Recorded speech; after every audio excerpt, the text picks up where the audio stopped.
everyone. Thank you so much for having me back, and I'm excited to be here. I love to be here with all of you. This is just kind of like becoming a little family group, and I'm excited to share with you this morning. Texas, hot in Texas, a lot going on.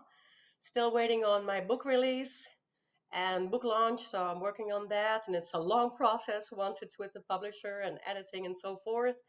Um, we're selling a house. I guess it's the market, so everybody's got to do it. And meanwhile, I'm just still working while, I'm trying to clean and keep clean house while people are coming to look at it. So it's hectic, but it's all good. I love chaos sometimes because we get through it and been there before and came out on the other side all right. So I know how crazy it is and how crazy it can get. So I'm just going to embrace it. And I'm so happy to be here with you. We're going to talk about the things that we talked about before, but it's always good to just get a lot of additional exercises with it and just kind of like a little idea of what I'm doing with my pain management here at work.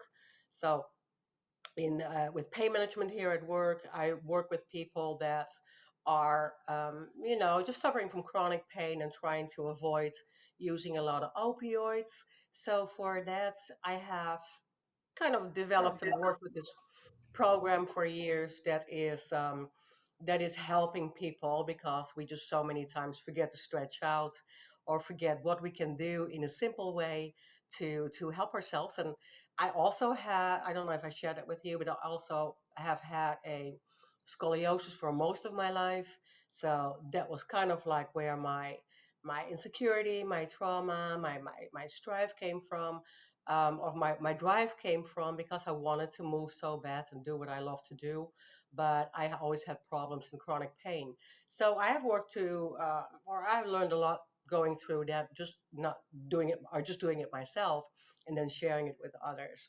So if I go back into the little slideshow, what we have talked about a lot is the chronic pain that just appears a lot in our body due to, most of the time, bad posture or sitting a lot. And especially the last couple of years, of course, we've done that more so.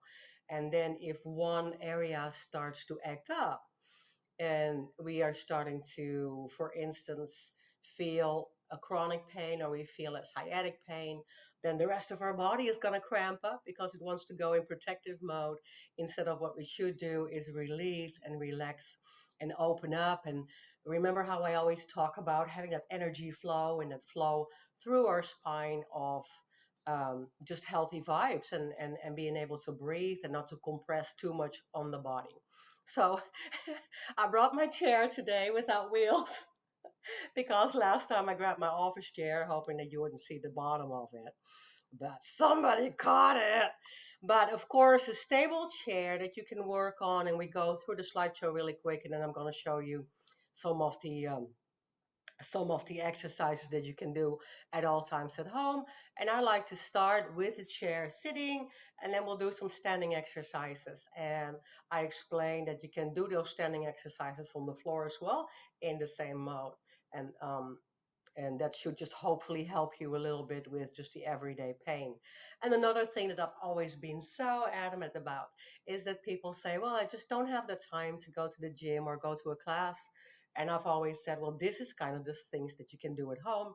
When you are in the living room watching television, you can still try to move about a little bit in this way. So I love to share a little bit with you on this thing that we have, or on the explanation here of the things that we are going through. So I'm going to share the power point with you. You can see here lower back pain, some other chronic pain issues. We're going to focus on five today that I also talked about a couple of months ago.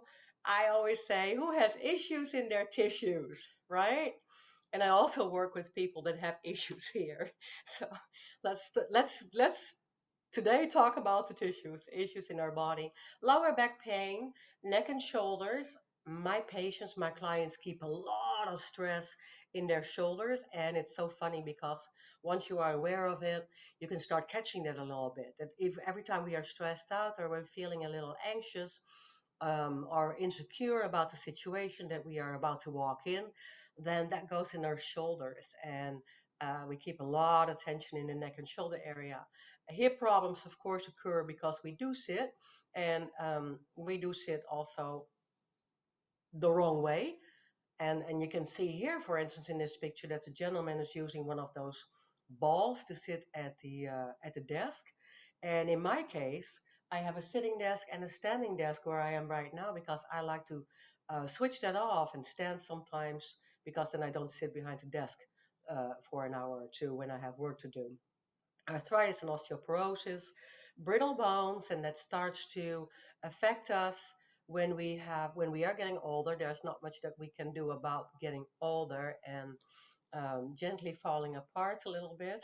I say that in a gently way with respect to my body and to your body, but it is what it is, and sometimes the arthritis starts, setting in at the same time. Nerve damage will cause that pain, the sciatic pain, of course, by compression on the lower back. And neuropathy is something that goes all the way to the feet, and the feet are communicating with our brain and are constantly um, painful, very painful to stand. Chronic pain is long-term pain that persists when we are just experiencing pain over a long time, like arthritis. And acute pain, of course, comes immediately and is just when we have a broken leg or so. Here are some of the common chronic pain issues and chronic conditions that we suffer from. I thought those quick facts are amazing. 80% of our population has at least one chronic condition. 68% of our population has two chronic conditions. And some of these things that we are listing here, of course, are the most common um, conditions that we suffer from. And I wrote in there, what about back pain? Everybody has it. Years ago, when back pain really started to become a chronic problem for a lot of people, we had in the fitness industry and in the marketing of the fitness industry, the getting your clients in fitness industry, our marketing people would constantly ask that question number one. How's your back and do you suffer from back pain? Then you need to come to our fitness center because we can help you. So that became a very kind of popular marketing tool there. Here again, we have the different pain scale that we constantly work with. So this little pain scale is very good to work with. I do that a lot. Is it no pain? Do you have a little discomfort? Is it very distressing for you, but you can live with it? Is it becoming intense? Is it utterly horrible or imaginary, unspeakable pain? And so if you are a little bit into that pain scale, then you can easily describe to the doctor or to your healthcare provider where you are with your chronic pain. So that's a fun thing to keep, and I'll share it with you today so you can keep the slideshow. Of course, we have to do something. That's my biggest thing always.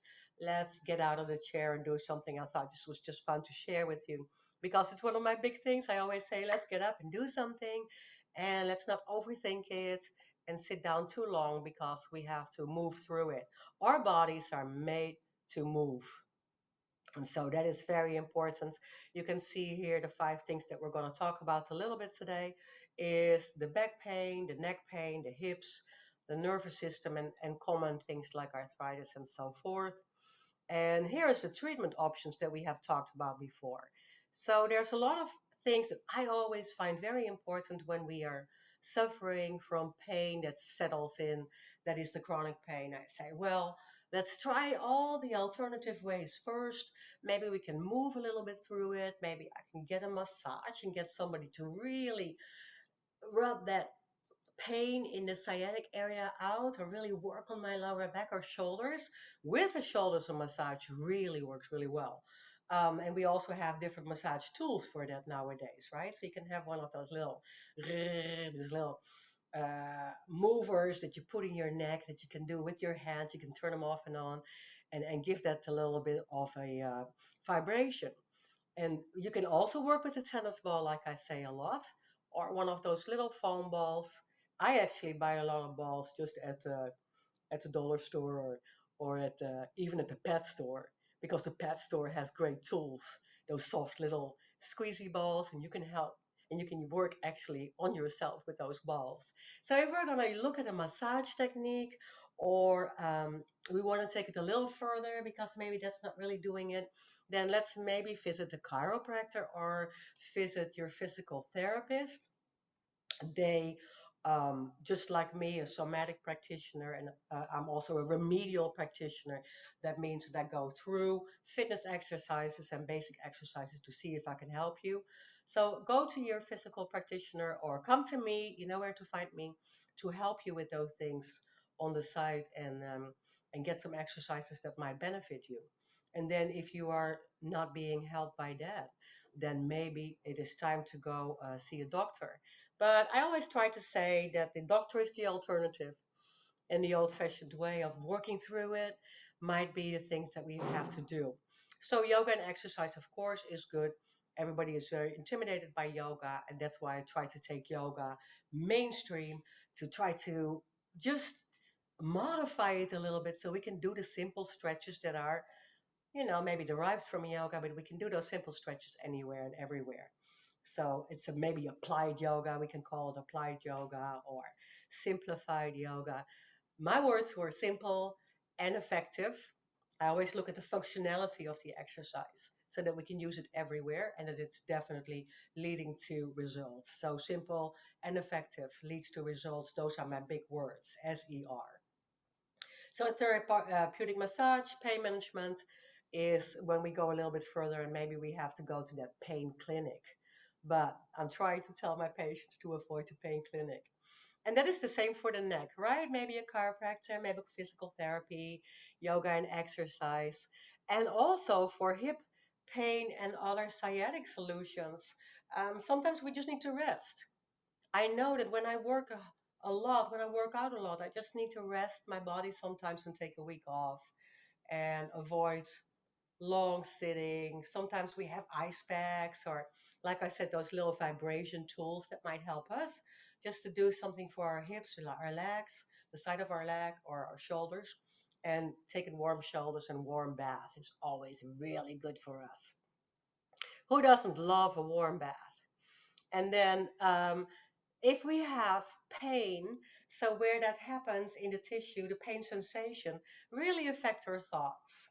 And sometimes we stay in it for a long time, and sometimes we can hop out of it. And so what happens with our thoughts if we feel that, oh, this is the end, this is really bad for me, it just will never go away. If we start that negative thinking circle, then of course our emotions are going to follow into that negative thinking. And sometimes our suffering becomes bigger than the actual damage is. So sometimes our suffering just grows and grows and grows because of negative thinking, fear, insecurity. We're afraid that, we're not going to be able to do it anymore, or not going to be able to work that way or walk that way anymore. And that just adds on, and that just adds on to pain behaviors, which is the same as, like I usually say, with the overthinking, our behaviors are gonna lead to less. So we're not doing it because we think that we can't do it. And sometimes, if we're on the other side of that thinking into, well, I'm still going to try it, then you'll be so amazed of what we still can do. So there's a little bit in the thought process as well that affects our emotions and affects our outcome in our behavior when we are afraid and when we're insecure about that. Sciatic pain, of course, we talk about that a lot. I would love to talk about that today and show you a little bit. And this is about 45 million, 54, 45, 54 million adults that have arthritis. So it's a condition where your joints are becoming swollen and tender. I feel it with me, it's setting in as well. A little bit in my hip and in my knee.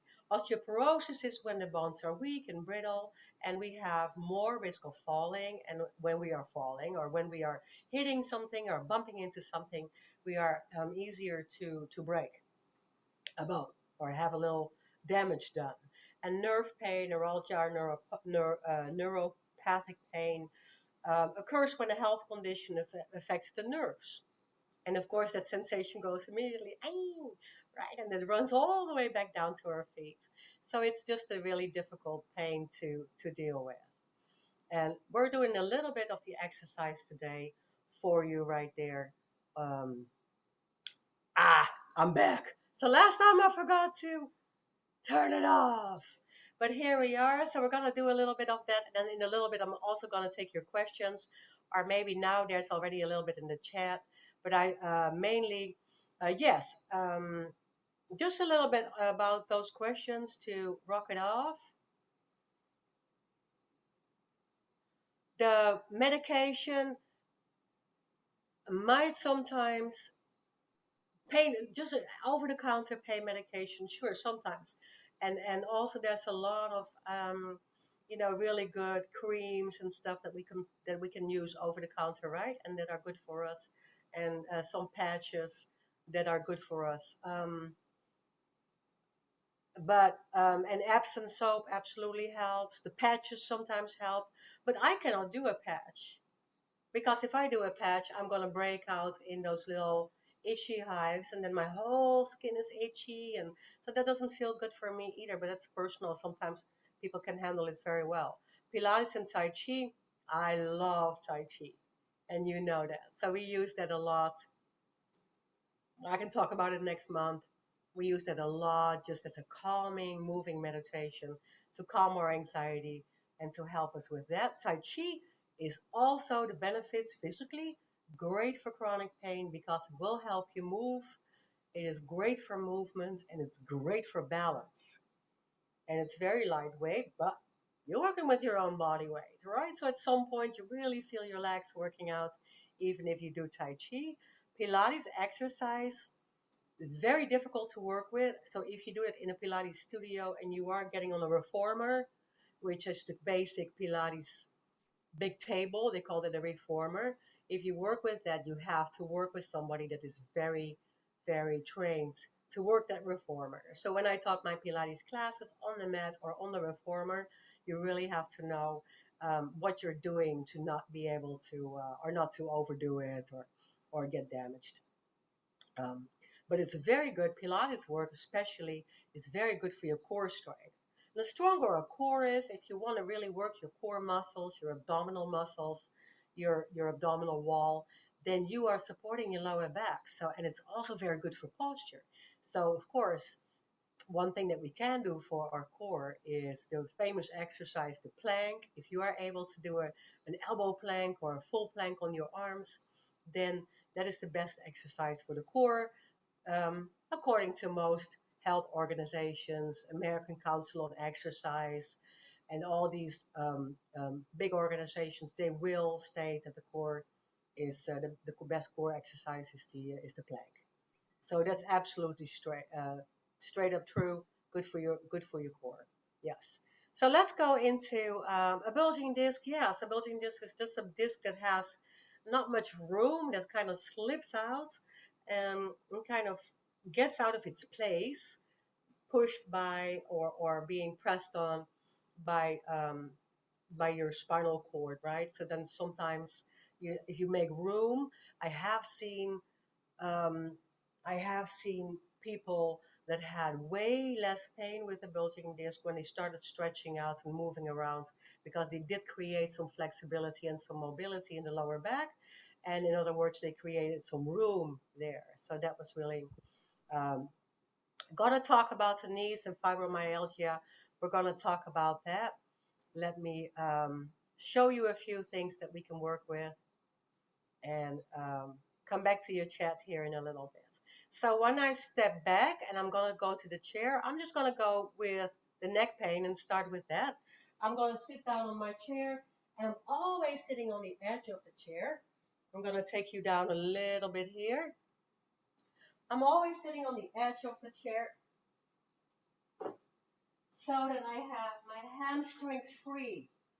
So if I face you, I'm on the edge of the chair and I want to sit up straight. And the difficult thing with sitting up straight is that we have to come to that 90-degree angle in our hip and in our legs. And that is a practice in itself when we practice it. We really have to kind of sit up straight. And what we like to do, or what we find ourselves doing, is that we sit back a little bit. We sit behind the sit bones and we slouch a little bit. So we want to come all the way up. And to just get that nice tall posture in our back, that would be the very first exercise that we can do for ourselves to relax and release and feel that we are lengthening our spine. So when we lengthen, we want to pull ourselves up all the way towards the sky. I always say, just imagine that our higher power is pulling us up and tall, right? So we want to sit tall and make some room in our spine and just feel the two sit bones on the corner of your chair and just relax for a little bit here. And I have my feet just a little wider than hip width. Not really together, but just a little wider than hip width with my straight feet under. Feet straight under. Straight feet under. Yes. So I have shoes on today that is easier for balance and you are less vulnerable if you have shoes on. So it's just perfect with a couple of sneakers or good steady shoes, good sturdy shoes for your ankles and for your feet. So if we're sitting straight up and we're practicing that posture, I'm going to focus on my neck and I'm going to focus on taking a deep breath in. So I want to take a deep breath in through my nose all the way to my belly. And when I do that, I feel my breath going all the way down my spine towards my root chakra or my belly. So I want to really start with my breath and a deep breath in. Inhale deep to your belly and then slowly exhale through your nose or through your mouth if that's more comfortable. So it depends a little bit on your allergies or if you can breathe through your nose and exhale. So another deep breath in here. And now when you exhale, I want you to imagine that you relax your shoulders all the way down. Just let your shoulders drop like wings behind your spine all the way down your back towards the chair. You stay really tall, but my back is relaxing. So it's kind of like a tall way up, but a relaxing way down with the muscles in the back. I'm really sitting tall, and when I exhale, I try not to crumble. So when I exhale, I keep myself tall and pulled up to the sky, but I want to relax the muscles. Let's try one more deep breath. Just inhale, exhale, and relax your shoulder wings, the blades. We're relaxing fully the shoulders. Yes. Good. And then I'm going to drop my head to the right, but I want to keep my shoulder, my nose, and my chin in the mirror. And I'm just going to hold it here for another breath. I feel that long muscle right here in my neck. I feel that stretching out. And then I come back to the center when I inhale, and I go over to the other side, and I just keep my full face in the mirror, so to speak, sort of not tilting our chin.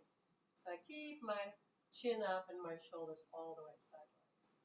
And then I come back slowly to the center, roll and relax the shoulders, grab with one hand your opposite ear, take a deep breath in here, and then I'm going to pull to the side again. And I feel that sternocleidomastoid muscle right here. I feel that stretching out a little bit more forceful. And I'm going to draw this hand to the floor. So I'm just going to make a two-way stretch. Deep inhale and an exhale. Good. And then you come back to the center. And you can do this any time of day, just when you wake up. Slowly stretching, gently grab your head or go to your ear with your elbow and then pull it over to the side on your exhale. Take another deep breath in here. Exhale, release. And another deep breath, taking this hand down. Exhale, release, and start pulling both ways. So I'm going to pull this hand down, and I feel an intensifying stretch. Always inhale, coming back to the center. Now I'm going to drop my chin on my chest. I'm going to make a lot of chins right here. I'm going to rub my chin on my chest. Very relaxing. Most importantly here, again, for that shoulder, really feeling that through. I feel that deep in the back of my neck, but I want to keep my shoulders open when I drop my chin.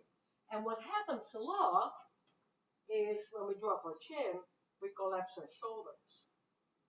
But we want to try to stay straight up and only collapse our chin.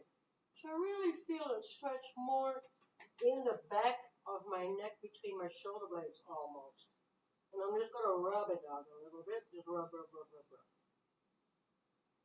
And then I come back up.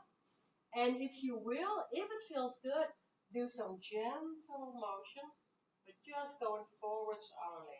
Just with your chin to your chest. Very nice. Just with your chin to your chest.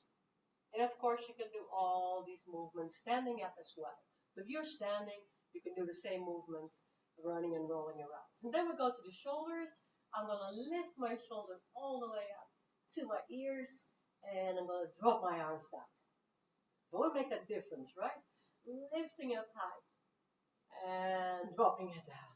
And doing it one more time. Lifting it up high and exhale. Good. So really feel the difference between high shoulders and the relaxed shoulders. They're behind me, they're relaxing, drooping down behind my back. And I'm going to roll them forwards, up, back, and down. So I'm going to make big circles going forwards, up, back, and down. So make the big shoulder roll.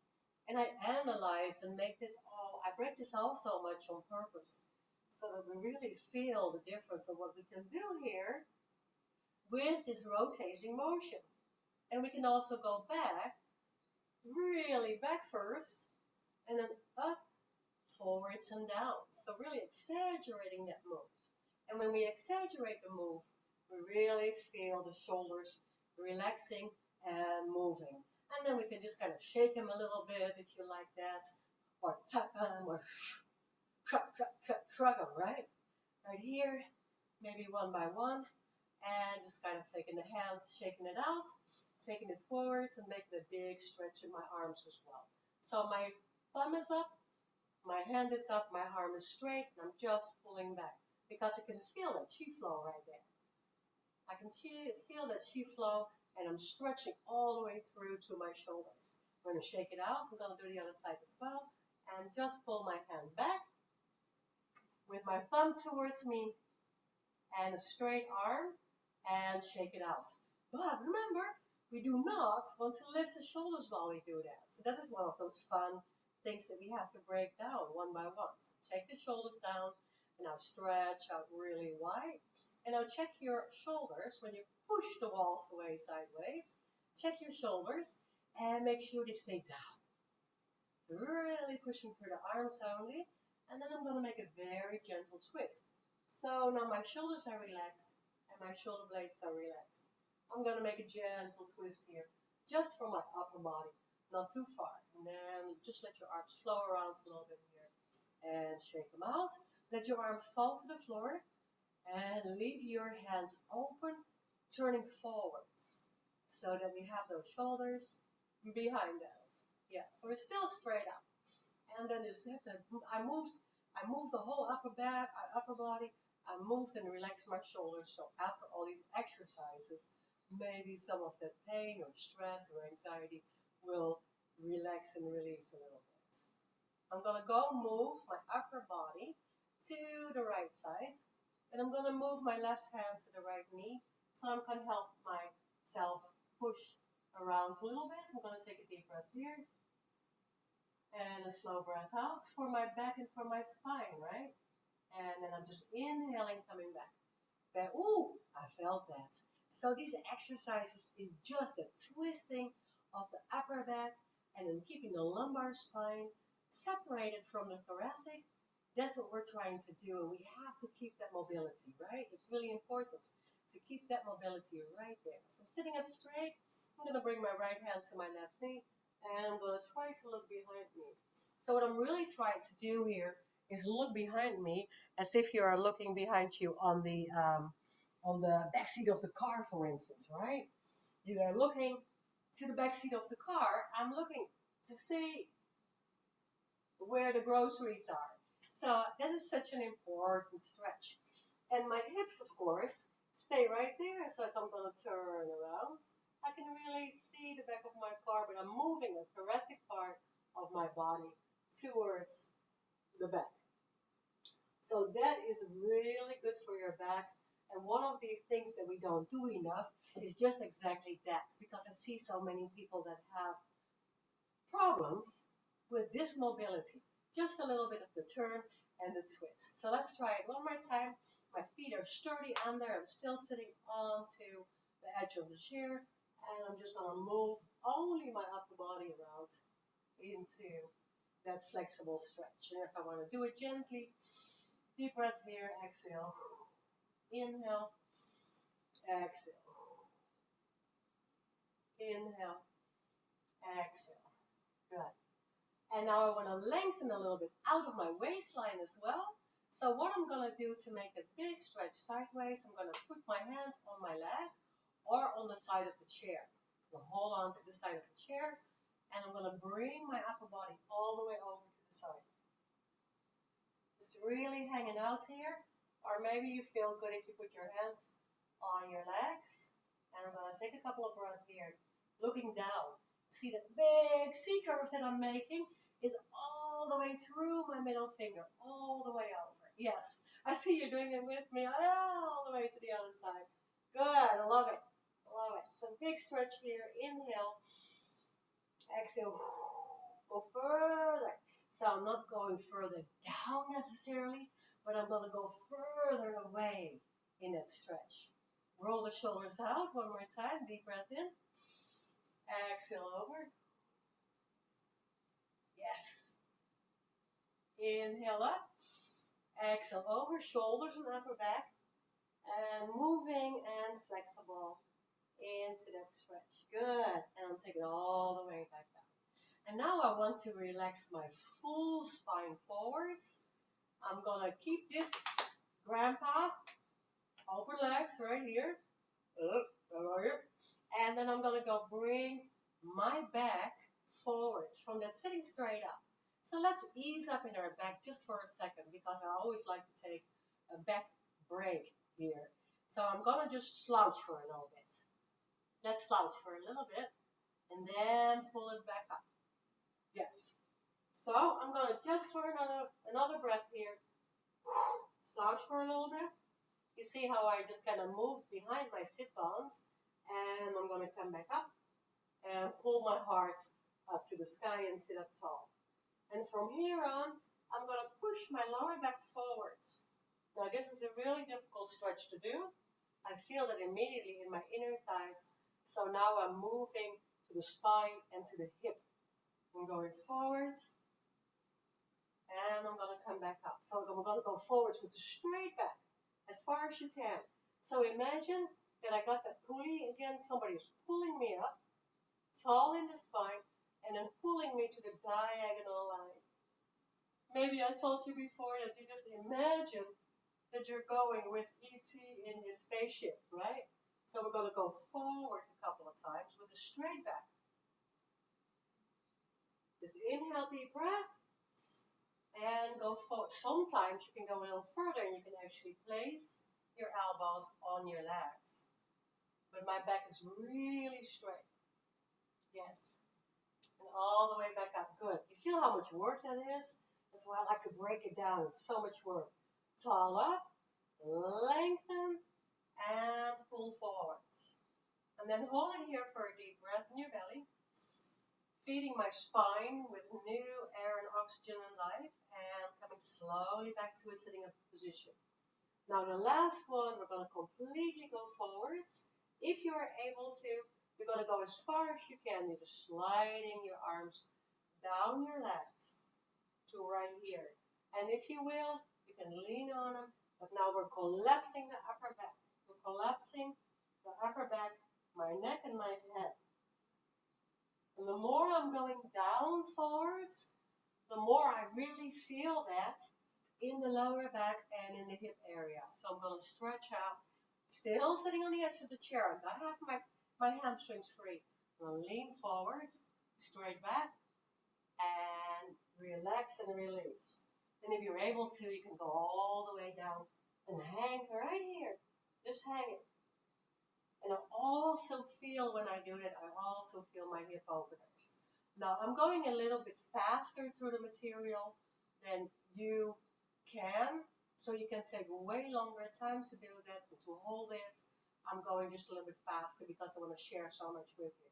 So we're going to go forwards here and slowly lean into it. And if I'm able to, I can actually try to let go and drop my full body down towards the floor. Taking a deep breath here in my upper back and in my spine, relaxing my neck and shoulders. Everything helps me stretch. My whole body helps me stretch out, and I feel that in my inner thigh. So that is such an important stretch to do. Of course, if we would be standing, then we would take our feet straight under. So if you were standing into that roll down, then it's a whole different deal. So let's go hang forwards, which we just did in a standing position. If I'm hanging forwards, I always want to have my chair without wheels, steady chair, steady ground here so I can move. I want to hold on to it. If I do my back, and I'm going to do my back roll, I'm going to go all the way from that straight up spine with my shoulders in place here and my abs a little bit connected. I'm going to try to pull my abs in a little bit. Just kind of feel that connection in the center. Feet straight under. Then I'm going to roll down with my neck and my head first, just like we did. So if I do it standing, I have to have something around that I can grab onto in case I'm feeling a little wobbly or I lose my balance. So my feet are straight under hip width. I drop my chin, I drop my shoulders, as if you go one by one into your vertebra, and then a little bit more here into the neck area and the upper body. I go to shoulders. I keep my knees soft. I'm going slowly all the way down. Hello, all the way down to the floor.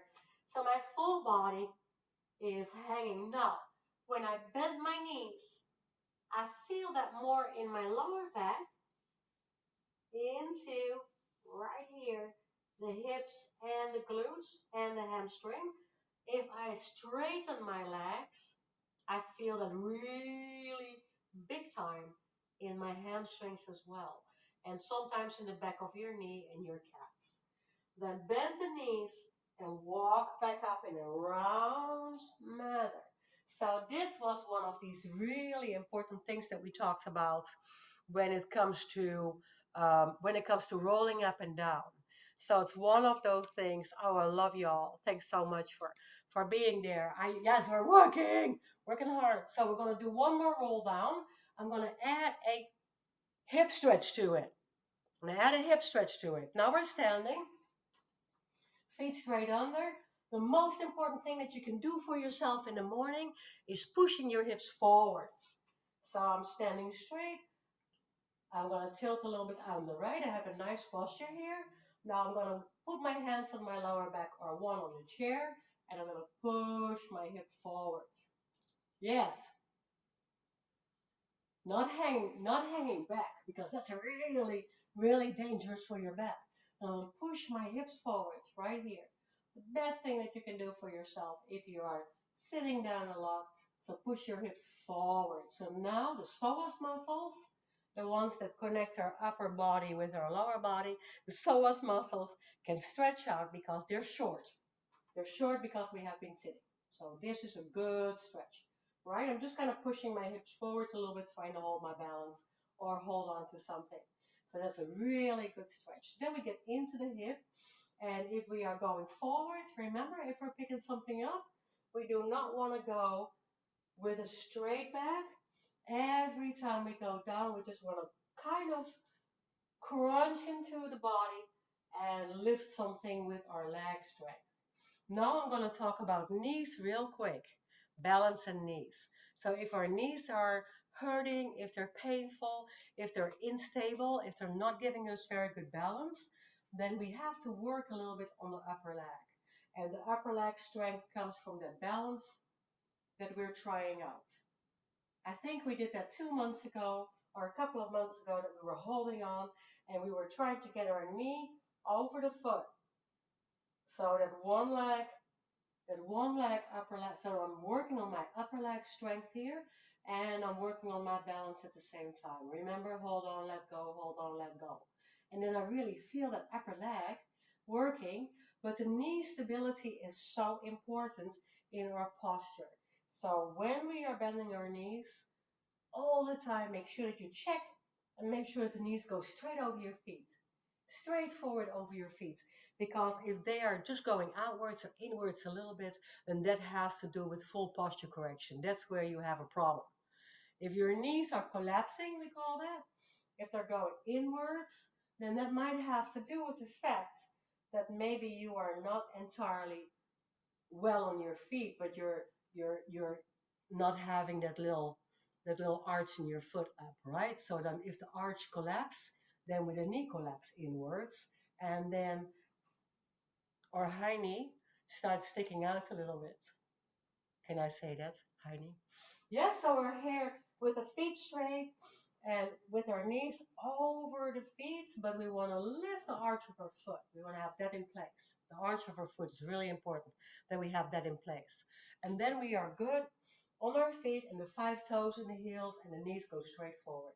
So when we are bending our knees straight over the toes, then pick something up with that nice soft upper body, with a soft upper body so that we kind of tuck our tailbone under and we go down to the floor, pick something up, or you can either pretend to do that a couple of times and really get the good workout there.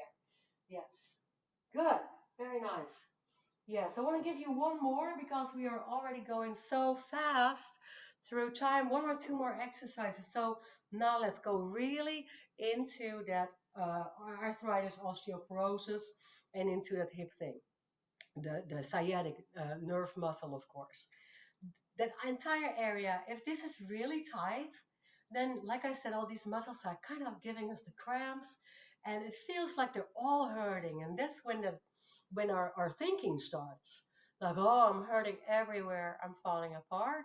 But sometimes it might just be a tiny little thing and the rest of the muscles around it are all into that contraction mode because they're really wanting to protect that place where the pain finds place. So if it's a sciatic nerve pain, right below my tailbone area, then that flames up and goes through the hips to the side of our legs towards the feet.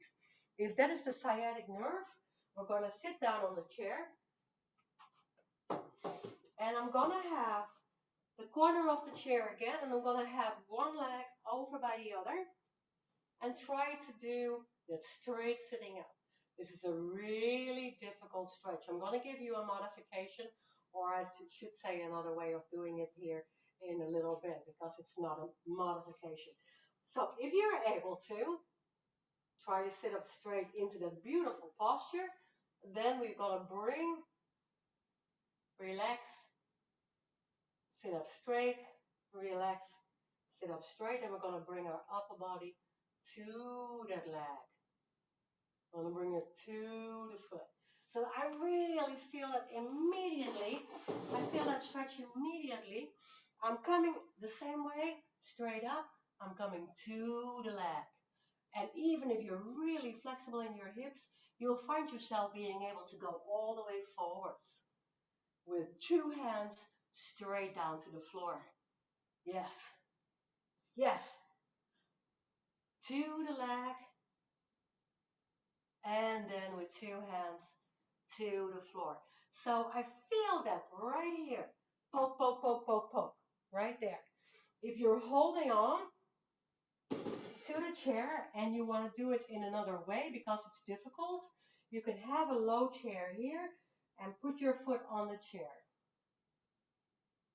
And then go to it. I feel the same stretch. Put the foot on the chair. And then I go to it and I feel the same stretch. And of course, if you're a yogi, you do it all without chairs and you do it standing up and straight and crazy motion, right? So if you do that, then you feel that piriformis muscle, which is the piriformis muscle right here. And I feel it on the side and that one gets tight. That one gets really tight because of sitting too long or because it's trying to protect the sciatic nerve pain. And much better with the leg on the chair. Yes! Yeah, so if you're just having a low, you start low and you just kind of put it on there. The whole idea is that we cross this leg. And if you're a yogi, then uh, you go back.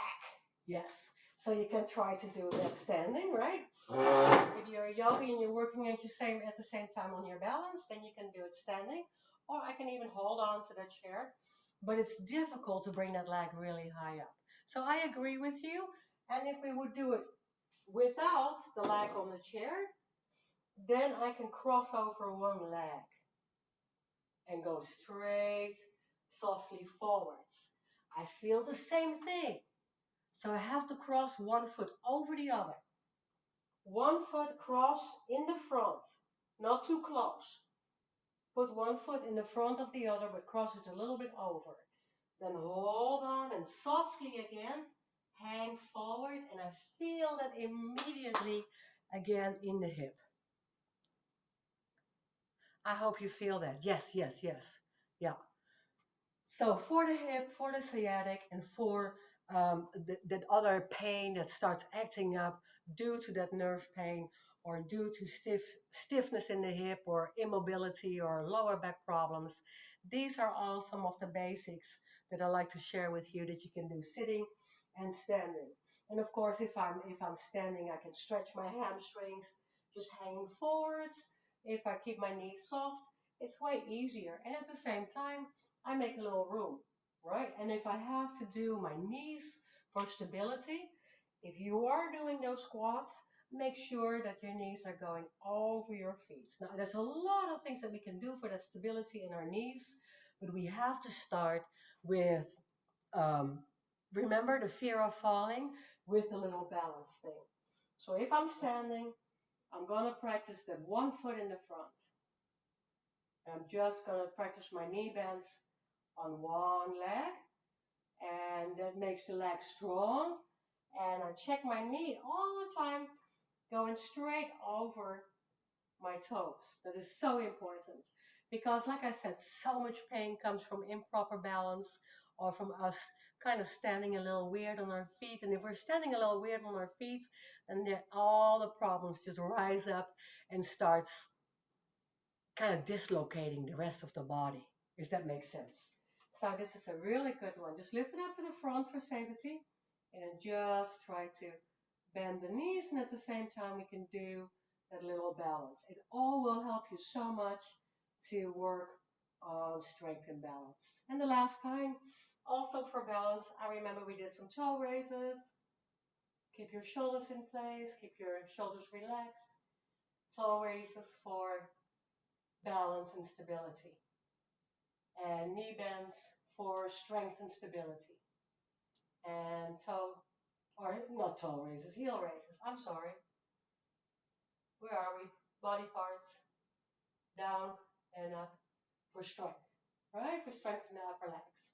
So I hope that gives you a little bit of an idea of things that we can do.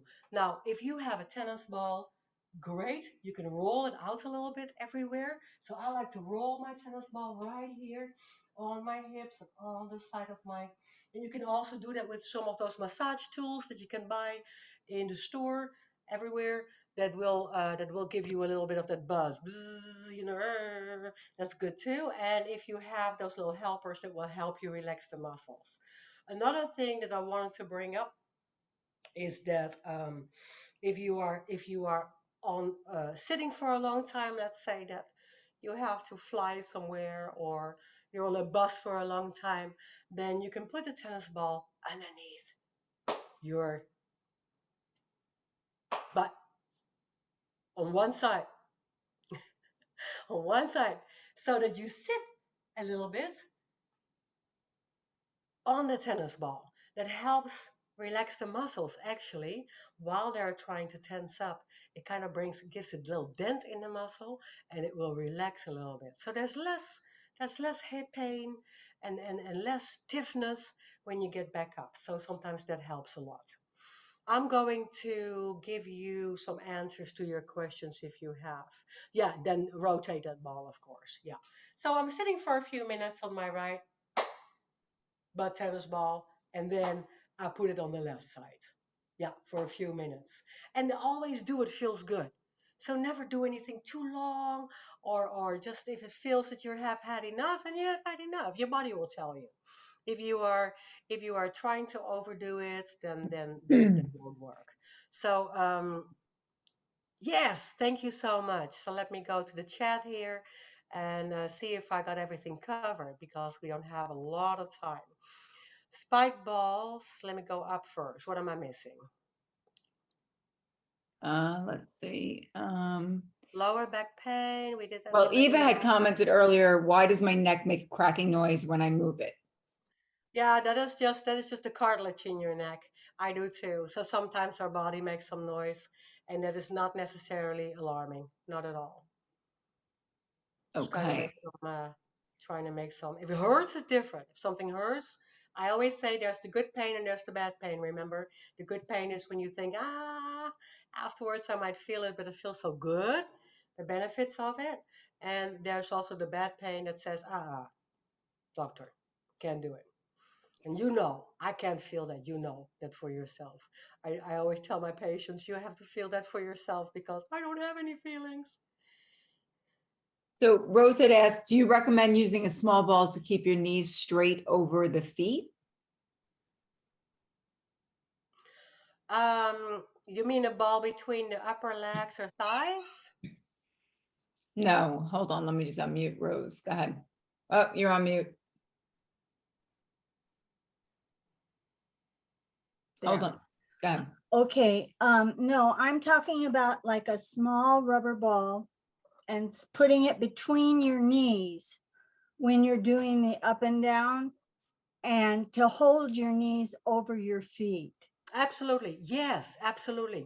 And next time, Rose, that's a very good one. Next time I'll bring some of those. I have some of those purple balls, and I Mhm. don't know if we did that before, but that is excellent for stability and for strength and for balance. So I would put the soft purple ball. So let's say you go to the big store and and you buy one of those children's balls that are That's for the what I pool. have. Yeah, those are perfect. That are for the pool. And you put them between your thighs, Ah, but not between the knees, between the thighs. okay. Between the thighs. And you put them, the knees are a little bit, you might hurt your knees. You don't want to go there. I've Just had put 2 them knee between your thighs. replacements. And then you have perfect exercises that you can do with the ball. You can squeeze with your thighs in the ball a little bit, and you feel immediately that your inner thighs are starting to work. The magnus brevis, all there, the two biggest muscles in there, they're starting to immediately help for that core strength, right? For that upper leg strength. So very good. It helps with balance, it helps with stability, and it helps with strength. So much, yes. So a soft ball, just to hold and to squeeze that gives you leg strength and at the same time gives you that stability. Yes. Okay, and I would Okay, like to go more into that, Rose. Absolutely. So thank you. working with those tools again. We did that a couple months ago, but let's do that again. Absolutely. Yeah, the tools that we can have at home. Yoga has kept me alive. Onpractice.com. Yes, great, great, great. Last exercise was painful. That was the one with the knee crossover. Um, Jenny Harris. Yeah, I think that was the one. I think for the thigh, right? That was a little bit painful. Um, to cross the leg over, much better with the leg on the chair. Good. So we can do those things. We call that, a figure four exercise. This we call the figure four. If you are sitting on a chair or doing it standing or just with the leg Actually, over. Yeah. actually, it was the one before the leg crossover. That one felt better when I did the leg crossover one. Oh, good, good, good. Um, what else do we have for questions here? There No, was, and I also want to come to a few small tools. I'm sorry that I can use for fibromyalgia and for neuropathy. And we have a lot of yoga for the feet, and what you can do with those tools and toys, I will show you in another session. And I would love to do that with you because there's a lot of small stuff also that we can just buy at the store anywhere that we can use to get those nerves to talk to us. Yes, I see you, Rose. Great. Yeah, great, great, great, great, great. Yes, if you sit on a desk, put a tennis ball for a little bit underneath your bottoms. Your exercise is helpful. Thank you. So yeah, remember. So we, I have to do all the uploads, and there's a lot on my YouTube. It's the same thing. So on my YouTube, I have a lot of uploads and a lot of videos that that are also all about these exercises. Lower back side, heard about walking for a bit. Walking just does that to your spine, right? That constant pounding. And if you're already a little bit brittle or we already have some issues in our tissues there and we feel less mobility in our lower back, then that will act up. And so right away after, stretch the hip forwards and hang forwards or do it sitting. Yeah, for your back when you're walking. If also you can pain when you have pain standing, yeah, if I stand a lot, I feel that. And sometimes I feel my back acting up, even with all this yoga. I feel my back acting up when I'm just doing a lot of homework and I'm cleaning and I'm constantly vacuuming at the moment because there might be people coming over.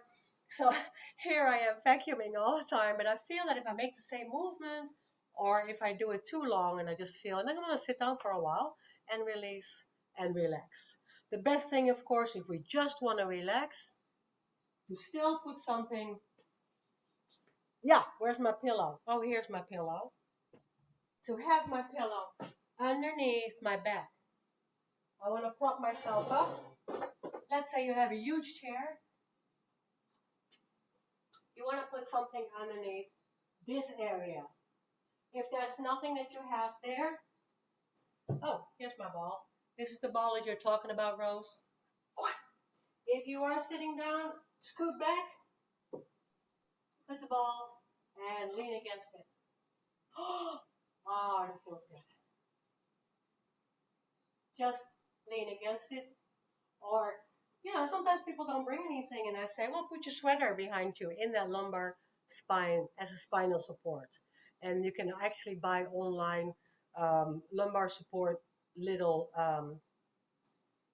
helpers, equipment that you can buy online that you can permanently have around your chair. If you're doing a lot of chair work, a lot of desk work, then you have that for your spinal support. Okay. Um, so Rose asked that she uses the little spike ball on her feet to help with the neuropathy and ensure that the arch is being used too. Yes. Yeah, so the arches is so important. If we have our arches collapse a little bit, then we are just out of alignment entirely in our full body. And there's so many times that we just don't think about that. So very understandable that that doesn't come back till we are seeing some foot support. Even if you have something in your shoes, yay. Even my son, who's just young and who played tennis all the time, but his feet were collapsing a little bit. We went to the doctor. He got the insoles, and now he has no problems with his feet. And it helps him so much, even just going through all that tennis routine that he's doing every day, playing for college. So he's really back into that perfect posture and alignment instead of really young getting those knees to collapse or getting that lower back problem that comes with it. Yes, Eileen. Um, when I fly, I don't bring a ball with me like you showed, but I do have that neck thing that they snap, that snaps. And I'll take that and put that in that area, my lower back, if it's uncomfortable sitting on the flight.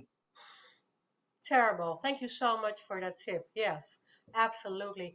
Anything that you can bring with you that you can kind of tuck in your purse, especially for long bus, long plane, long uh, even an evening out, right? In the theater, long sitting, kind of tuck it underneath. Even if you can roll something up or you have a Yeah. scarf and you can kind of bubble it up for a little bit, put it underneath your back or put it underneath your one side at a time. Then that will definitely help relax the muscles a little bit. That's a good tip. Susie had asked, when should you use heat versus cold? That is very difficult to answer because a lot of people will say heat all the time and a lot of people will say cold. For me personally, what worked best is the hot cold, the icy cold on your the cream. It first warms it up and then feels real cool after. So for me, that works best. I don't really, I don't really have a professional answer to that. It's more of a preference. But I like the cream that we can buy over the counter that I will use for my muscles a lot and kind of cools and hot. Icy hot, is that what it's called? Yeah. Yeah, and there's a bunch out there. And Janie typed, I find that when I go to bed, I have tingling in my feet. Is there something I can do to relieve the tingling? That is has a little bit to do with restless leg syndrome, I think, and it might have to do with the neuropathy. The best thing that we can do in bed is hard to do, but the exercises during the day might loosen and feel and loosen up the nerves a little bit and the muscles around it. So it might give us some room. In bed, I wouldn't really know because at some point we fall asleep and we're in this weird position, and it happens to me in certain instances that I just have a lot of itchy, and that goes all the way down. What we can do in bed, I'm not really sure. Keep doing when you are not sleeping your exercises with your legs, with your feet. Remember that we did that sitting up, a lot of the circles, the alphabet, and then I'll bring next time the little tools for the bottom of your feet, the roller, the balls that you roll over, all yes, the ball, all that stuff that you can roll over when you're um, the tingling sometimes is a result also from sugar. And my buddy Trisha Silverman will tell you that sugar, sugar, sugar, not at night, because that will definitely give us a tingling feeling and just overall dehydration. That's always Yeah. what if I'm eating chocolate and cookies at night. Oh wow, I just can't sleep. I'm just having that full rush of. I feel there's the sugar rush through my body, and that gives me the tingling skin uh, feeling as well. Yeah, and it's always good to check out with the doctor as well. I know Susie had just had some back surgery and she had suggested that it's definitely good to see Absolutely. a doctor because So, that could be results of other things with that constant tingling. You never know. A neurosurgeon, or I mean, we even have a foot and ankle specialist that always yeah, talks about neuropathy. She comes on. She'll be back with us June 2nd.